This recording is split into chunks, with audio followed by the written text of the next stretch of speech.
Okay. So, guys, this is going to be a quick discussion. I'm going to move this to the other side, and I'm going to go this way because this is far more comfortable for me. So, chat, you've just been renegated to the left. Hello. Hello, Okami. Nice to have you on. So, would you like to introduce what we will be talking about because it is what you wanted to discuss for a while now?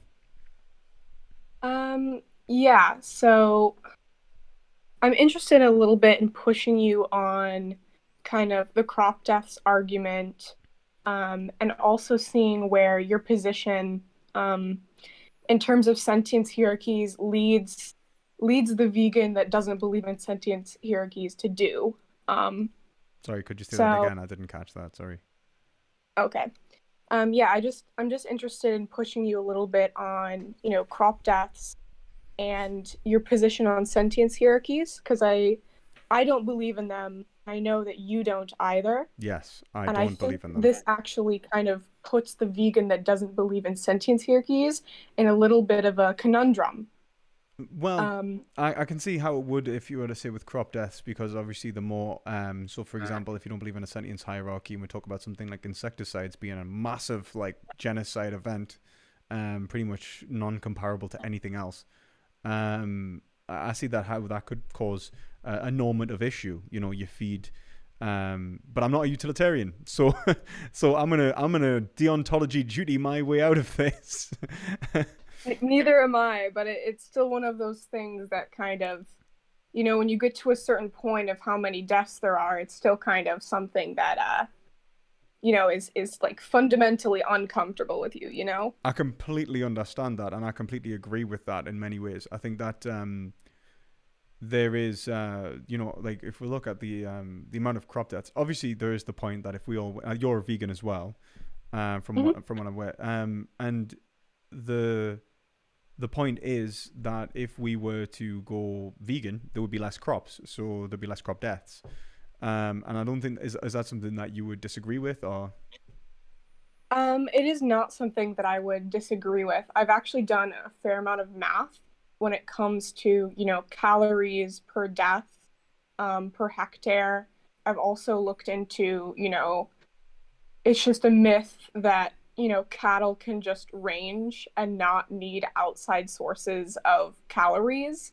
They're going to be eating haylage, they're going to be eating, soy, they're going to be eating either direct crops from plant agriculture or indirect crops. and is Um, that like in your research is that because of the how much the like would grow from it, or is it because they fundamentally need something external? Like is it like a Um, deficiency, or you is it just like a you're gonna need something external. You're either gonna need a very low amount of cattle or you're gonna need external inputs. right? So Yeah, I've because of the lived land and usage. visited Like multiple different okay, countries, and in countries where in northern countries, cattle can't be outside during the winter. There's no point. So they're going to be inside, they're going to be eating hay. And in order to get that hay, you're going to have to mow, which is going to cause crop deaths, etc. There's also, okay, that's a really some valuable point, which I hadn't really thought of. Especially since seasonal seasonal differences in terms of like grazing and so on. That's actually really interesting. yeah, there's also a lot of good points that I've read in some papers about how grazing, there's a little bit of a controversy over, crop deaths from plant agriculture. What deaths can we count as the ones we are morally responsible for, the ones directly from harvesting or the ones from predation after, because some of the, foliage is gone and exposes, prey animals to predators. And I think different philosophers have different responses to this. Reagan does not accept, responsibility for those deaths, and neither does Deontologist. Singer Right. on, I'm the surprised position Singer about doesn't. policing Singer's. nature. Oh, really? I thought Singer would just accept it. Because Singer, like, I'm quite surprised at that. Because Singer is just so utilitarian, it genuinely hurts. But I think that he actually sees norms and conventions and standards. I think Singer usually the way that Singer gets away with everything, and he's kind of sneaky with this, to be entirely honest with you, is that he relies upon like the whole Sedgwick kind of like standards are like useful in terms of utility kind of thing. So like, we can allow for a certain amount of harm if it allows for people to actually do it. So then you get like reducitarian arguments and all that nonsense, Mm-hmm. and so on. So I think Singer really kind of taps out a little bit, and I think that's not something that I would agree with. I would say that it has to be in relation to like that our duties are in relation to a rational standard and what we think is Mm-hmm. acceptable and achievable by the average everyday individual. Yeah, Singer just kind of bites the bullet in a way and just accepts that it's just kind of an impossibility. We can't police nature in that way, and to do so would be to cause, perhaps total collapse currently Mm, in mm. terms of I ecology. absolutely think we should police nature as soon as we can. At least rationally, as soon as we can. Like, sorry. As soon as we have the empirics to back it up, that we would Mhm. be capable of actually producing more good than harm, then I don't see it as policing as much as medicating. Um, if we could prevent, let's say, like I mean, none of us, very very few people would disagree with the idea of gene drives in relation to mosquitoes. If we were to prevent mosquitoes from essentially being incapable of carrying um, bloody malaria through gene drives, I don't think anyone would have an argument that would really stand against that. And I think the same thing can be said for things that would benefit animals. For example, increasing infertility in animals if they're overpopulating and so on.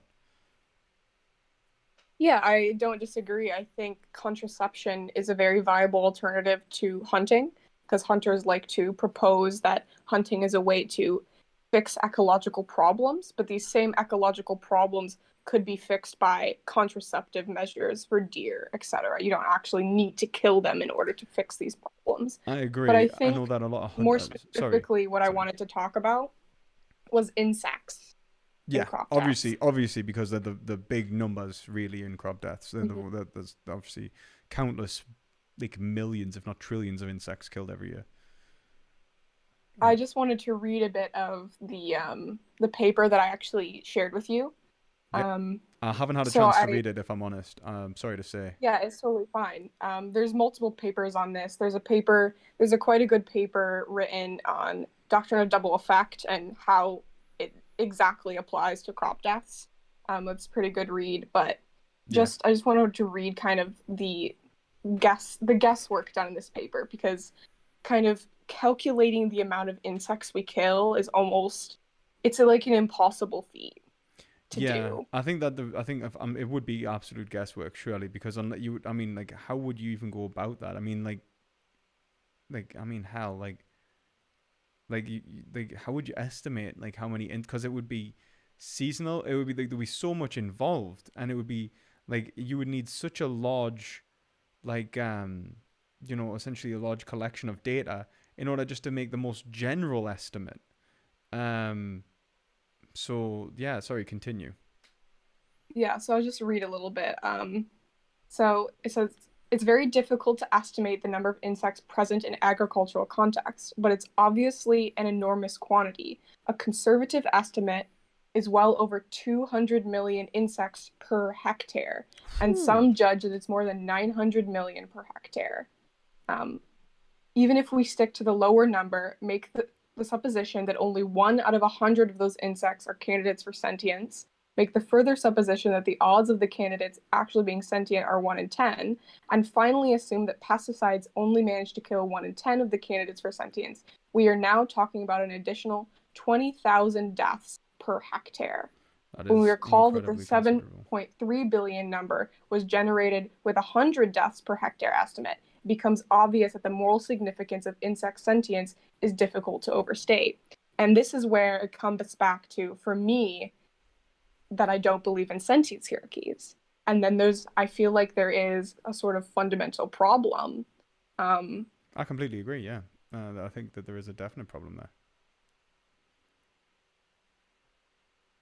Sorry. but I also, so the response I would have is that it could perhaps be more ethical for some groups of people to kill certain animals directly through hunting or fishing than to engage in society and industrial farming practices. Um, I think that the But person that believes in environmental holism, and aggregate deaths and environmental impact on the whole would make that argument towards the vegan. And I think I that think in many ways that's it can stick.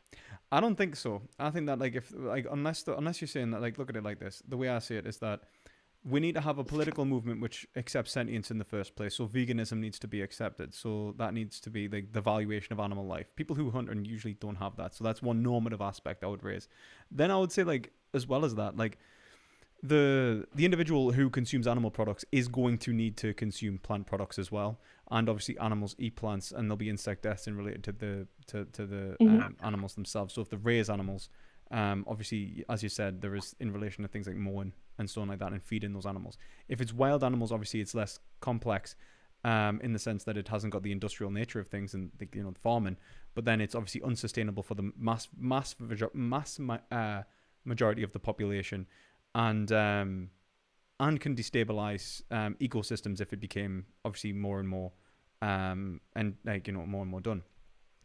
I think that Absolutely. I I think absolutely agree with this, but I think it's a little bit of a problem for the vegan that wants to say that, tribes in the Amazon or different places should, become vegan or stop killing animals in these certain areas. well I think But I that also think there's a good sorry point to raise that, quantifying the amount of deaths that insects that humans kill, is almost an impossible task. Because I don't think the hunter is factoring in the, thousands of insects that they kill driving to where they're going to hunt, hmm or, the insects we kill walking through the grass. And as the vegan that specifically doesn't walk through the grass and looks at the ground where she walks so she doesn't kill insects, I find it sometimes a bit rich.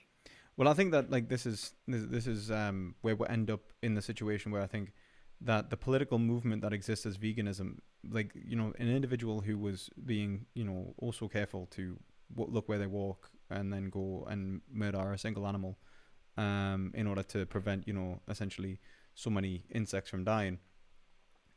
I think that one, I would think that the main thing is culpability in terms of intention.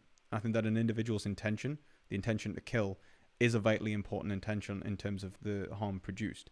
Um, if you're intending not to kill and you're trying to minimize deaths, then you would be that one maybe tiptoeing, you maybe and it's just it's a necessary evil. But then I think that the better position in that would be to radically change farming methods. I think that if the big thing that comes from this isn't that we shouldn't try to convince people to stop eating animal products in every way, shape, or form, but rather that the way that we feed our populations is wholly unjustifiable, even if it's vegan. Um, but then obviously you've got to be like level 10 vegan to even understand that. A lot of the time, to get people to accept that the harm that we are perpetuating just to feed ourselves something like wheat or something like that is producing countless thousands of deaths, just or countless millions of deaths a year. Mm-hmm. And so just getting people to endorse like the first normative standard of just stop eating meat, I think is most vitally important. But then I think the next step is to change our farming methods, and I think things like vertical farming. I think that what's it like um, like vertical farming, permaculture, and the different means of harvesting different crops. Like certain crops are more capable, and arguably, trying to create crops which don't need pesticides and so on as much. And then find ways to disperse and like for example even spraying crops with something which would be unpleasant for insects before harvesting and things like that. I think there are so many different methods from which we could try to farm, which we haven't even considered, which I think would be more effective than saying, you know what, actually you've got a pass, you can go and shoot that deer in the head. When in reality, you're gonna need something else as well. Like you're gonna need crops as well, and so you're gonna cause crop deaths. I don't think that there's a way to really kind of get around it. And I think that like, look, if you're saying that the like like people who are perhaps like small scale have the time to hunt, have the time to essentially live off the land. I just don't see why they wouldn't be able to live off the land in terms of a permaculture anyway, or something like that. Like create a, their own farm in which they are careful about how they farm. Yeah, I don't necessarily disagree. I think in the research that I've done, it's actually currently not possible to grow grains in a vertical farming method. Mm. It's not feasible. They tried it with wheat in Europe, and it resulted in a loaf of bread that was $395. Mm. There's an aspect of like technology, like uh like for example, um what was it, like even like I think the electric car, like Tesla, when they made the first electric car, like Tesla they had to invest like 100 million into getting this going, and now the electric car that they're making is costing like half the price of the original electric car that they made, in terms of production costs or something like that. Or might be the rockets actually in terms of SpaceX. But in terms of like technological innovation, it's about getting the ball rolling in the first place that I think is the most important thing in terms of like the economy. It's the same thing with meat production. Do you remember when like now we're talking about mass producing, lab grown meat? It's becoming more and more, possible and obtainable to a much cheaper degree, in which it's still like much more expensive than the consumer would pay for, but it used to be thousands, if not like tens of thousands, to produce like a pound of animal flesh, and now it's hundreds, and excuse me, and even less than that. And I think the same thing could probably be said with if we were to try and increase funding to these methods of farming, but then we're going to need a massive political shift in the consumer, which requires endorsement into vegan lifestyle and vegan political movements. I don't disagree there either, but I still think there are actually serious problems with even, technological advancements that we could grow grain vertical farming method because of the pure amount of sun energy needed to grow these crops. Mm. I Mm. don't, and the kind of research I've done into renewable energy sources, I kind of view geothermal as the best one. Um, I think they have vertical farming greenhouses in Iceland, which are 100% carbon negative. Um, and in That's different pretty that's places, pretty impressive. different forms of Iceland's a vertical farming are entirely possible. But currently, there's just the amount of energy that we need to grow wheat, for example, is just exponential without using the sun. yeah, Like just it's the using same. I mean, like straight sun energy. it's a It's just like it's not. It's just I don't even know if it's comprehensible how much energy it needs. oh, I completely understand that. I think that like that's why I even said like in terms of spraying crops with certain like things to deter insects and so on.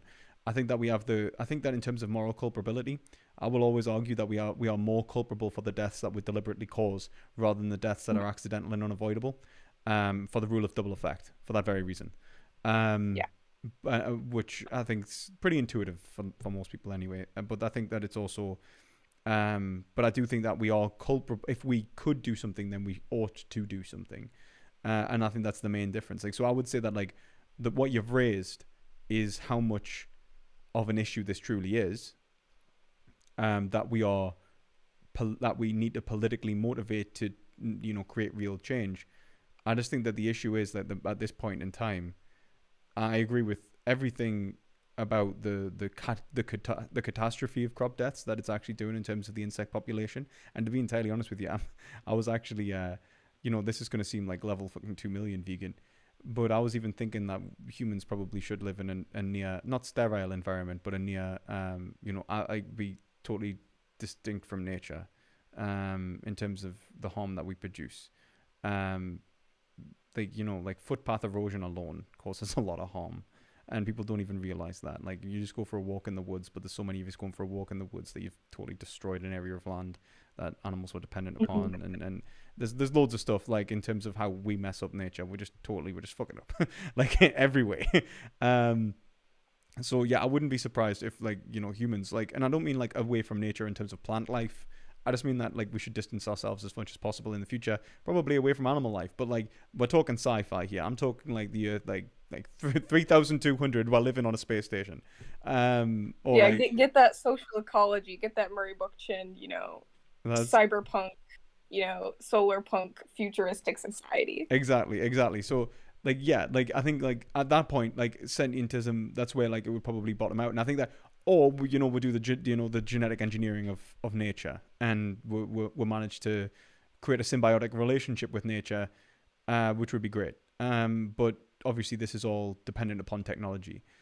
So yeah, I think right now the only thing that we can do, I think it's an important issue.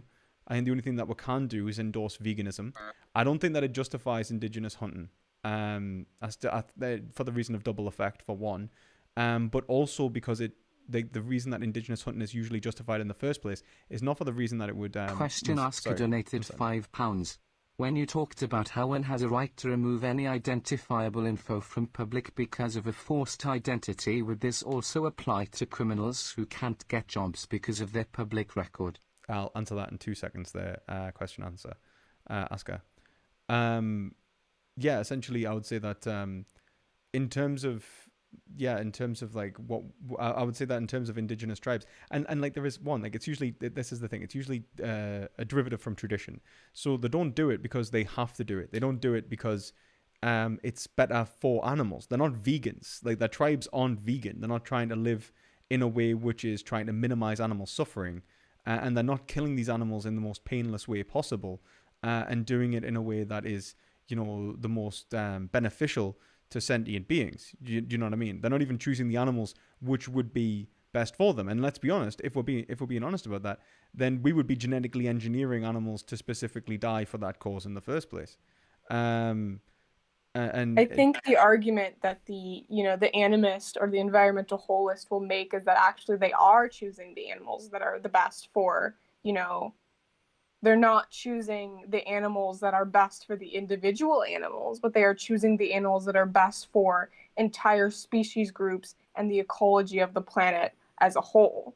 Other though, which because is why, let's be honest, so for example, for example, a lot of Native American tribes used to essentially scare, was it like bison off cliffs and stuff. There wasn't, like, people like to think that there were far more symbiotic with nature than they actually were. Like, a lot of indigenous tribes, they don't look to animals as being valuable in and of themselves. Some some tribes like mystify certain animals and see them as valuable in the sense of like having ritualistic value. But I don't think ideologically there are very many like tribes at all that look to animals as a way to essentially minimize sentient like suffering and death.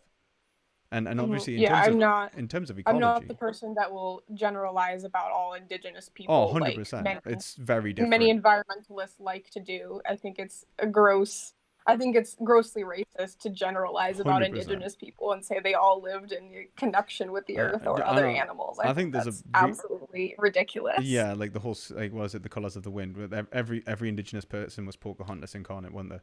Like, I mean, that's the thing. Like, it is racist, and it is a very colonialist idea of them in the first place. But the thing is that I think that it goes further than that. I think that the notion of that position is always, ideologically being constrained to when they met the colonialists historically, when they were facing extermination and extinction a lot of the time in terms of indigenous populations like the Native Americans.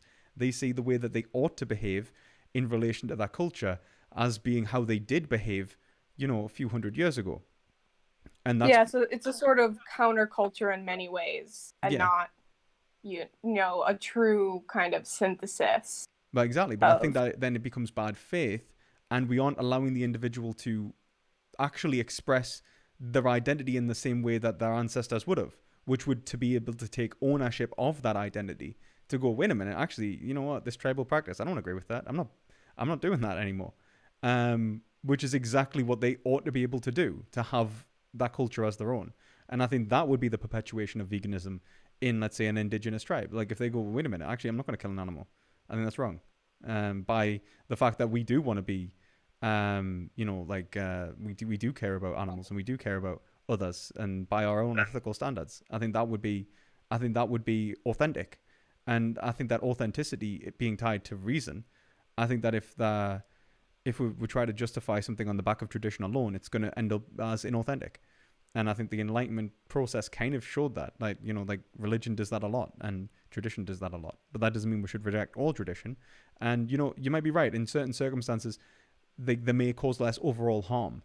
But I guess my issue is the intentions of why they're even committing those acts in the first place. I don't think it's ideologically tied to an ethical system which is necessarily sentientist. No, it's usually animist tradition, and I think animist traditions are inherently anthropocentric. Yeah, I'd probably agree. So Because yeah, unless you're killing humans for ecological benefit, you're just your system is already inherently anthropocentric. So you can virtue signal all you want about valuing, all life as equal, but unless you actually follow through on killing humans when they are environmentally detrimental, then you're not actually doing so. yeah, exactly, and even and even being willing to self-sacrifice, being willing to suffer, not consume excessive calories and so on, in order, or and celebrate and so on. Like a lot of celebrations include like the consumption of animal products. That's just historically like from almost every culture. So yeah, I think that I think you've raised some really great points. I think that the amount of insect deaths is unbelievable. I think that estimate's unbelievably too conservative, though, from the way that you described it, like saying that only 1 in 100 of the insects would be sentient. Yeah, I Um, agree, and that's why it kind of irks me in yeah, a fundamentally uncomfortable way. yeah, I completely. I think there's a massive issue there. I think that right now we need to just stop. We're focused on humanity, stopping perpetuating harm intentionally, and then move towards what we could do to mediate the harm that occurs accidentally, um, Mhm. in order for us to I survive. also, I also wanted to bring up a couple other points because I think they actually have a lot of grounding and a lot of connection to crop deaths. So if we think about the crop deaths we incur from plant foods, um, I think this also connects to our duties to, let's say, non-human animals that live in, animal sanctuaries. So deer that live in sanctuaries that have been, saved from hunters, like Magnolia Fawn Rescue, for example, um, or Lighthouse Farm Sanctuary here in Oregon. They keep farmed animals in a sanctuary. They have this sort of relationship to them, this duty, and they are killing insects in order to feed them grain. Um, I think this also connects to that sort of thing. I Yeah, think that to is that kind of is accept that we can't kill these insects would also be to accept that we can't, harbor any non-human animals in sanctuaries at all because they're going to be incurring all these crop deaths and we can't feed them. So just fuck them, they're going to die. Well, I don't know. I think I'd probably take the position as well that the fact that we birthed them in the first place places the responsibility for their upkeep on us. It's kind of like if I had a child that was a vampire, I'd probably feed my child even though even though it would kill like a human. Just because I have a greater responsibility to my child than the rest of society. Um, And I think this spells a little bit of a conundrum for the vegan that thinks that we should kill cats because cats, you know, yeah, eat I other agree. I animals. completely agree. I think that like finding that out that cats could be vegan, possibly that was a big deal for me. I was very happy to hear that. At least for the possibility. I mean, I'm not gonna lie. Like, I think that even if it caused like a detrimental like effects to the health, like if it's not slitting the throat of another animal, it's still an increase in terms of it's still betterment. I mean, at what point would we draw the line? Like, a cat can, unless a cat's like at peak performance, then it's like okay to slit the throat of a cow. Like, well, like that's ridiculous. So Mm-hmm. I mean, I don't think cats necessarily eat beef, but the probably God knows what's in cat food anyway. It's probably people in the first place, soil and green and all that. I think that Animals are people. What you talking about? exactly. Um, um, I say this to my girlfriend all the time. We talk about it. I'm like Charlie's people. Like we're talking about my dog. We're like, and we used to say that all the time. Yeah, I Yeah, think people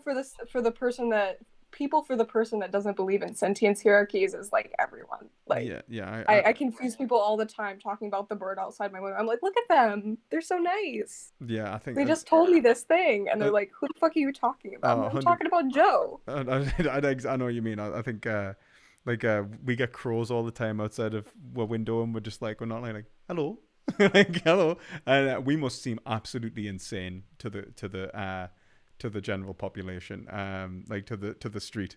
They must think that we're absolutely mental. I was walking my dog, and I see a crow, and it goes to fly away because scared. I'm like, it's okay, and then it just sort of went chill as well, and I was like, I was like, all right, okay, that worked.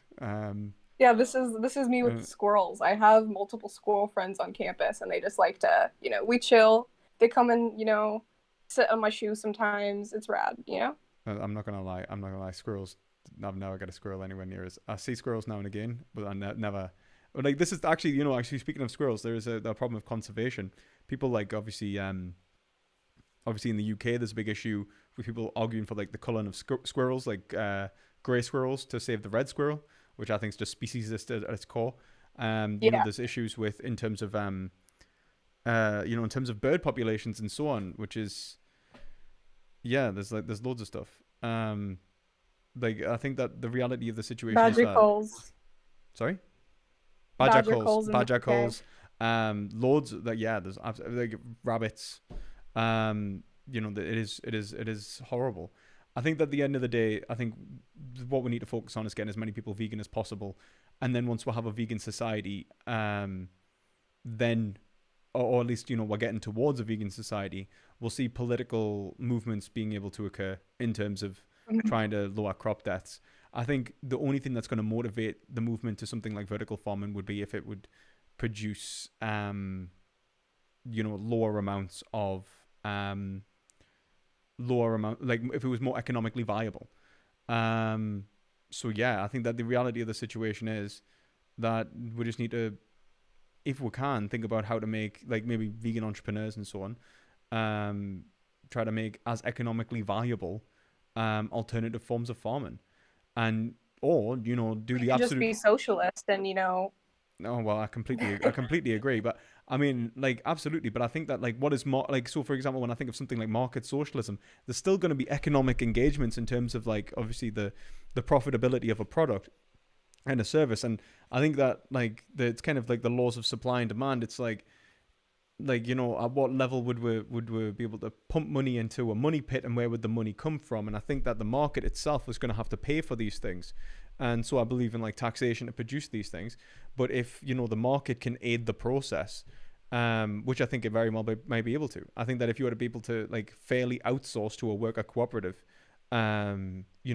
which organized itself better than a government, which I don't think would be very hard if you take our governments as examples, then we might be able to even aid the process. I think that one of the issues that we'll have in terms of it's like the corporate structure of society only benefits the idea of profit. But if you can make profitable, obviously, these like modes of production, it'll obviously even have ramifications to any economic structure if we can show that it's the more easily achieved or achievable. And that, but then obviously profitability, and I think it very much needs to be said, doesn't necessarily entail, ease or success, Mhm. because like you could have a successful technology that doesn't become profitable. Like a good example was VHS and blockvids, I think it was called, wasn't it? At the same time, it's actually an example I got given by my old physics teacher, who said like essentially VHS was not as good of a technology as blockvids, but they were more successful. And the reason was essentially they would allow adult content on essentially their tapes, while the blockvids would not. So they managed to make contracts that allowed them to expand, and they outcompeted blockvid. So like, and that was a Sony owned endeavor. So even massive endeavors still fail, and like even like better technology, sorry, even by massive companies, can fail under capitalism. So it's not all about the technological success. There is obviously there is actually the aspect of like profit being a separate motivator to ethics.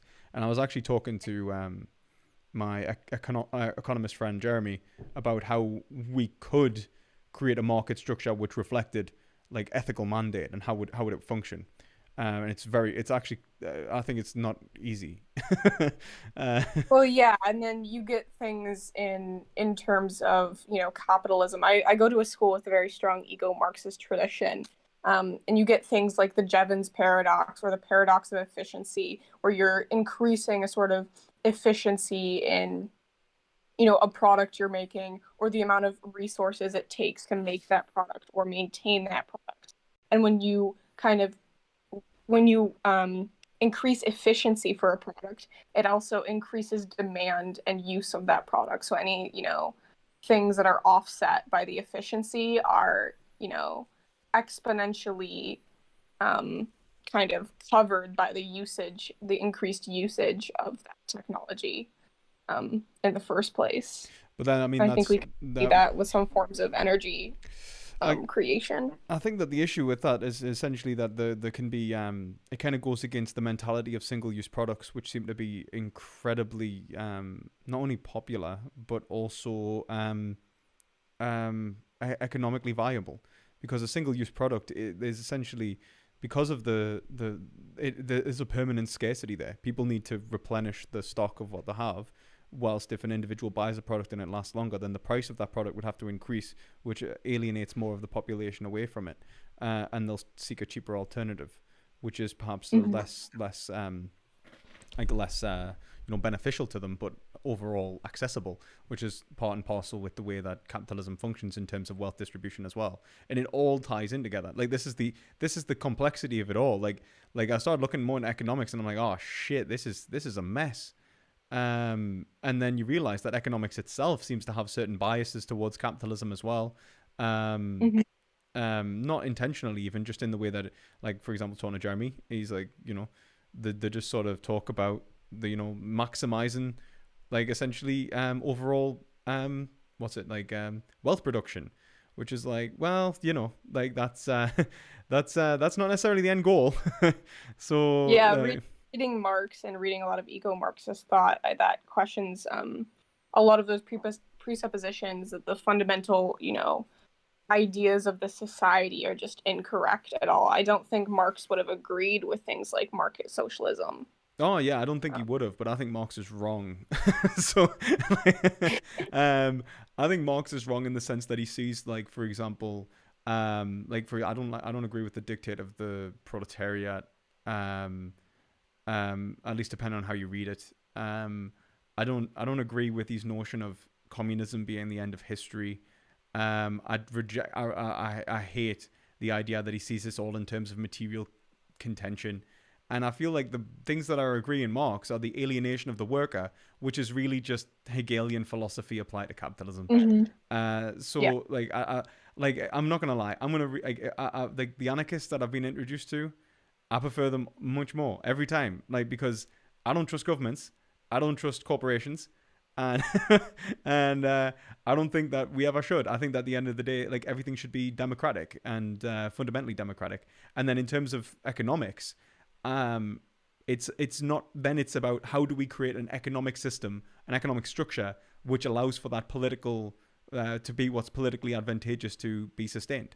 But ultimately, the market should be subordinate to the politic, and not the other way around. Like, of course. And I think increasing education, getting rid of things like propaganda in the media. I think many countries have, extensive education programs when it comes to voting. I know people in Switzerland, before they vote, they receive a large amount of material on these sort of laws before they vote on them. I think that increase democratization and, the workers' duty in the workforce to be educated on the things they're going to be voting on, etc. I completely agree with that. I think the workers' duty, especially because I think then it's like, and this has to be open access information perpetuated by more than a single source.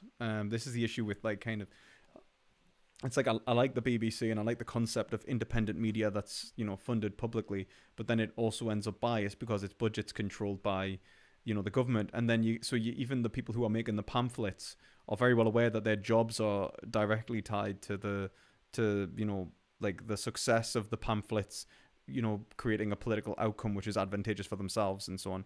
And then we get into the fact of the matter that you can't be unbiased. That's it really. And that's why I think we need more and more democratization, because it's not about the there's never going to, you're not going to be able to eliminate the bias of the individual. You just got to reduce it as far as possible.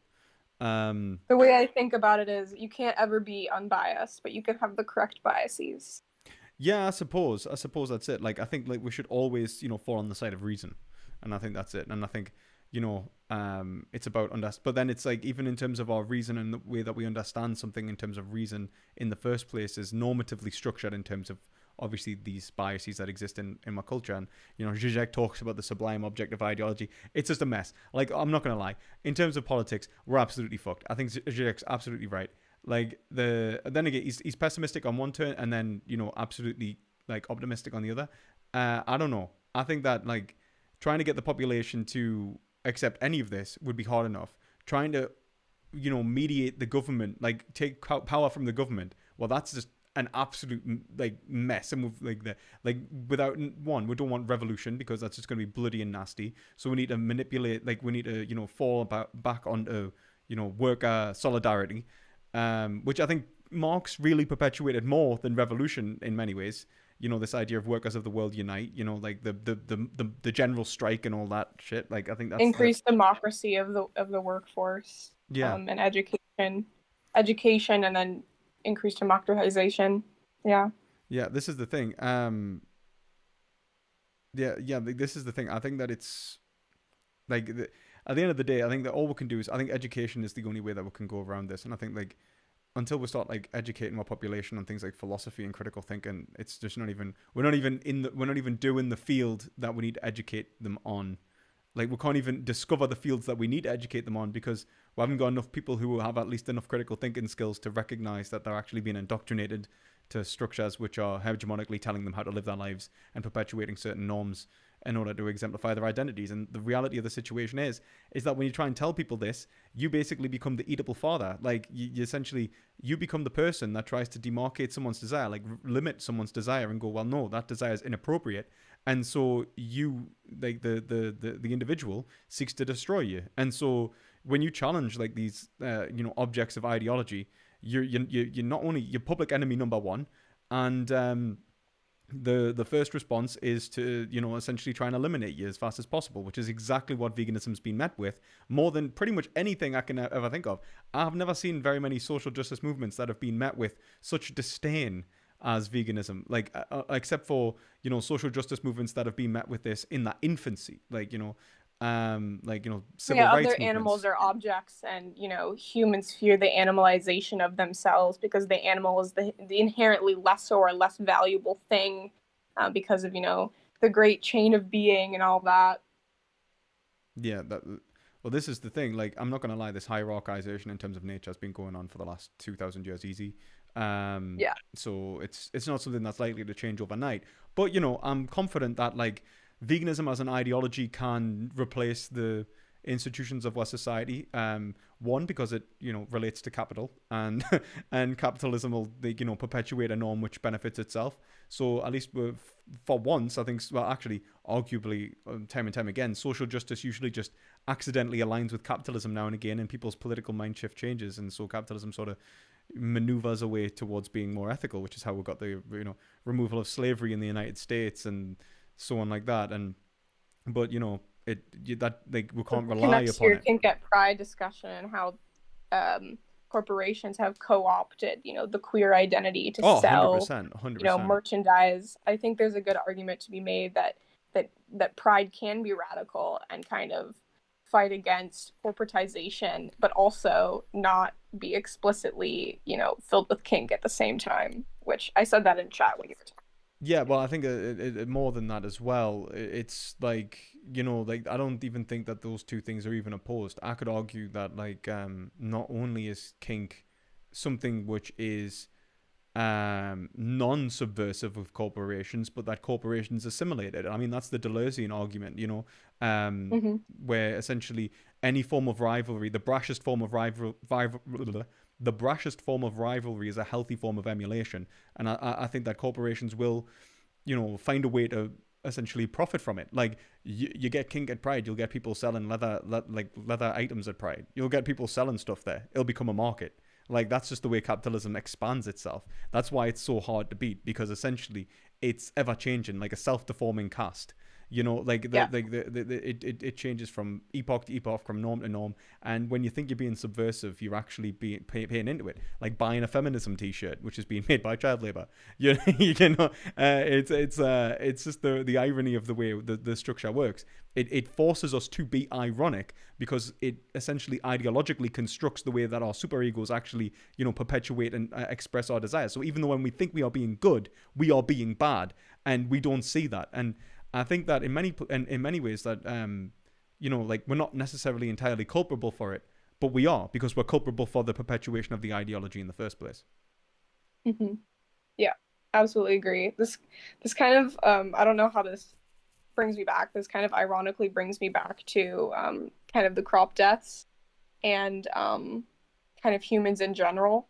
I think that there might actually be a good argument for humans just specifically only living in cities for human arguments as such as disability and health education, etc., and just leaving nature be. I think that that's a sell that could be made as well. But Yeah, I think in I think in terms of capitalism, I think capitalism and the kind of the profit incentive will always just kind of be at odds with environmental movements, and probably animal rights movements as well, because I if don't know. animals are deemed to be a profitable market, they will be killed. You see, They will be exploited. I think that yeah, it is contentious, and it will flip flop depending upon what is profitable at any given time. But I think that one, like the marketed limits of the market do change. So when capitalism creates a new moral epoch, like the rejection of slavery, that then becomes the norm. And not only is like slavery like banned, it will be done, but it's done in capitalism illegally. Like that's why we have black markets now for Mhm. sex trafficking and stuff. And that's another issue in terms of economics. Like how the fuck do we deal with black markets? But politically, I think that's where we get more, like, for example, the Royal Navy intervening with slave ships.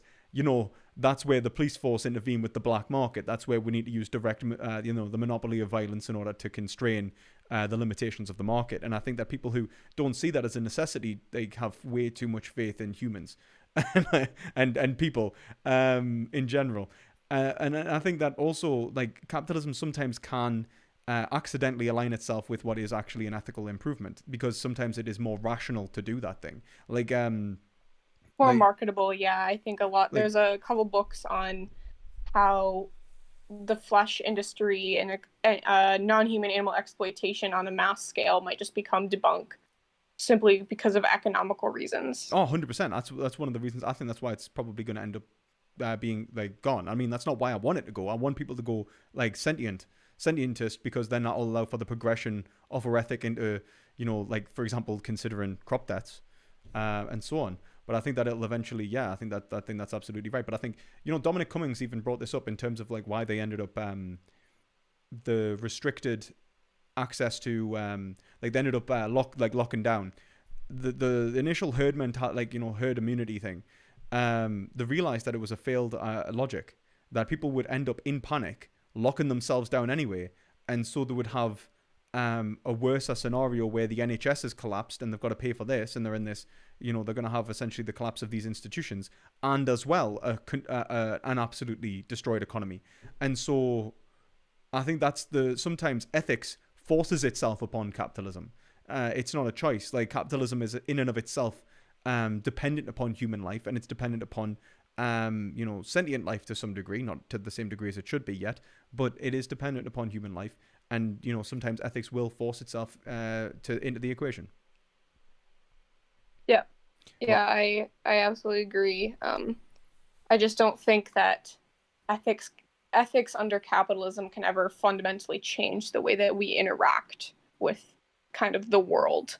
oh, I Um, completely agree. I mean, like, because our systems are created to increase profit or certain other ends, and not to, take care of, you know, sentient embodied life well, it's like or I the was environment. sorry to interrupt. I was Yeah. actually saying this to like my friend before, where I was saying, like, Zizek quotes Hegel on this, where he says like basically there can be no revolution without reformation. Like, until we see the ethical end of society change, that revolution hasn't occurred. Like, Yeah, true, and true. that can only be done through education Yeah. and democracy. Yeah, I completely agree. The development of social norms through individuals interacting with those social norms and developing them. And I think that it doesn't necessarily require education in the same sense as that people think, like institutional education. I think education can occur within contemporary institutions as they are. Like, people can realize that this is debunked. Like, so for example, like, I wasn't educated to go vegan. My girlfriend basically said, it was like, do you realize that you're doing the wrong thing here? And I'm like, what are you talking about? Like, I'm doing philosophy. You're absolutely wrong. Haha. And then I realized all of my arguments were shit. And then here we are. I'm a vegan, not because of university, which, like, you know, for example, one of my professors, although a great professor, said that he thought animal liberation had more to do with, or like, it was an essay on the equality of animals by Peter Singer, had more to do with the other marginalized groups. Well, he's absolutely wrong. No, it has everything to do with the animals. But he couldn't see that because he's come from an anthropocentric view. And I was taught that anthropocentric view in university. Now, like, you know, by chance, like, you know, with my meeting my girlfriend, like, I'm exposed to direct contradiction with the education that I've been taught, which has been anthropocentric, and I'm forced to analyze using the tools that I gained in university, no doubt, but at the same time, you know, something which is very different, radically different from the education I've received. So education can be beneficial, but critical thinking is always going to be, you know, the necessary tool for that education to actually even mean anything. Yeah. Quick shout out to Laura Lejeune. Yeah. You know, Laura, if you're watching this, you know, did us good. 6 years going on. Thank you very much. Cacti, I know you were a fan. Laura was the blueprint, absolutely, the architect. Sorry, go on. See, the thing is, Lewis, you're actually not a vegan because of the insect holocaust you're engaged in. Oh, yes, absolutely. Well, I think that this is the thing, like, obviously the rule of double effect, and obviously we need to, this is, I think that the thing is that the sentience hierarchy as a solution, I think, is the worst solution. Mainly because it's non-factual. And then also just allows for, I would argue this whole sentience hierarchy thing just allows for the abstract denotation of animal life to have value at any given point. So it's like, it's only valuable if it's level 10 sentient, which is human or something. And why can't anthropocentrism it's be inherently justified? ableist and anthropocentric to a certain type of rationality or, you know, consciousness. It doesn't make any sense. Yeah, I completely agree. It's kind of assumed. It's just like ad hoc. Like, I don't understand it myself. Yeah, neither do I. But I think that's like, you know, I think Ask Yourself, Avi, and that community. I think Avi endorses it, but I think Ask Yourself definitely does. But it's not for me. I think that it's inherently flawed. I don't know anyone else who does. I think that Vegan Gains, actually. Yeah, man, of course I remember your cacti. My God, like, you're joking. Anyway, thanks for the discussion, Akami. I really appreciate it. And, yeah, no problem. Obviously, if you ever Thanks want to for having me on and my insect depression. No, it's okay. I completely understand. It is absolutely awful. It genuinely is really awful. So, like, obviously, if you find a solution, please let us know. But yeah, thank you very much for coming on. And I think the chat was saying to send the studies. So I'll put the studies that you send us. Like, I'll double check if there's any more studies you want. I'll put them in the description. So yeah. Okay. Yeah. Thank you. Right. See ya. See you later. Bye.